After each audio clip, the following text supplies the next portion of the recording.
Hello everyone, and welcome to GT Boxing. On December 19th, Miami will become the epicenter of one of the most controversial boxing events in recent years.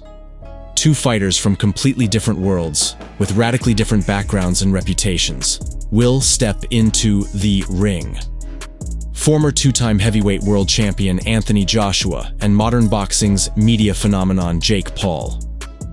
Their bout is scheduled for 8 rounds, and carries full professional status, which means this is not a gimmick or an exhibition. This is a sanctioned fight, officially recorded, with real consequences for both careers. Joshua versus Paul. Not an exhibition. Real risk. Let's be clear from the outset. This is not a charity sparring session, nor another influencer-driven spectacle. The fight is fully sanctioned. It goes on both fighters' records, and the outcome will directly affect their future paths. That is precisely why this matchup has sparked such massive debate. It's a fight that can be analyzed, predicted, and even bet on like any other professional contest. Still, the central question remains: what exactly motivated Jake Paul to take this step? After relatively safe and, frankly, favorable opponents, an aging Mike Tyson and the troubled Julio Cesar Chavez Jr., Paul suddenly moves toward the true elite of the heavyweight division. Not just any boxer, but a man who was the face of the division for nearly a decade. Anthony Joshua. The fall, the pause, and the reset. Joshua enters this fight far removed from the dominant force fans once knew. Behind him are a painful knockout loss to Daniel Dubois, a 15-month layoff, and surgery on an injured arm. Many were quick to write Joshua off, labeling him a relic of heavyweight boxing's past. But context matters. Anthony Joshua is an Olympic champion, a two-time world champion, holding the WBA, IBF, and WBO titles, and a fighter with vast experience on the biggest stages under immense pressure.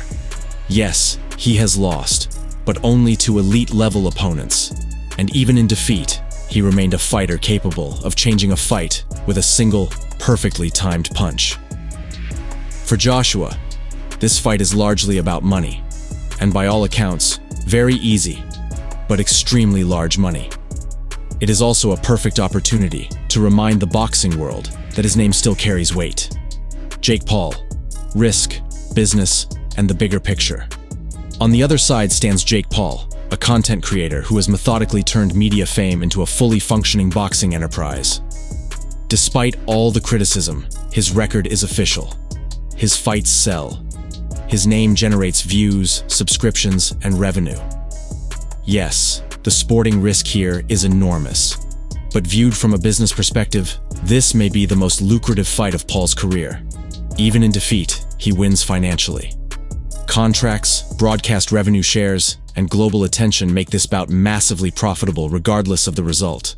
And if an upset happens, and we love boxing precisely because it is unpredictable, Jake Paul instantly jumps several levels up, transforming from a showman into a legitimate player in professional boxing, a clear favorite, and unclear consequences.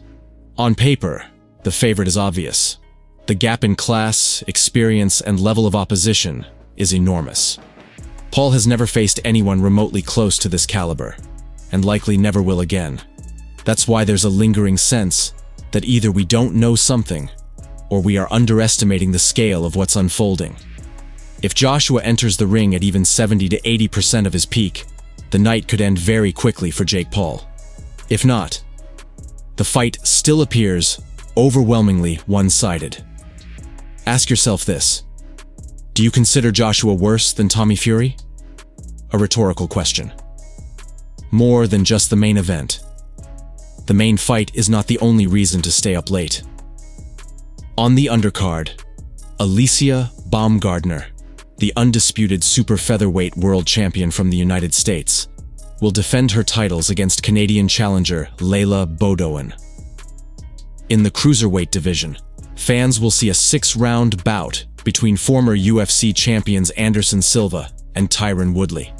At 59 kilograms, rising American prospect Jamal Harvey will face undefeated Venezuelan Kevin Cervantes. Where and when to watch? Joshua vs. Paul. The boxing event takes place on the night of December 19th at the Kaseya Center in Miami. The ring walks for the main event are expected at approximately 10:30 p.m. New York time on December 19th and 3:30 a.m. London time on December 20th. The official broadcaster of the event is the streaming platform Netflix. So how do you think this highly unusual fight will play out? Share your thoughts in the comments below. That's all for now. Subscribe to the channel to be the first to watch new videos. See you next time.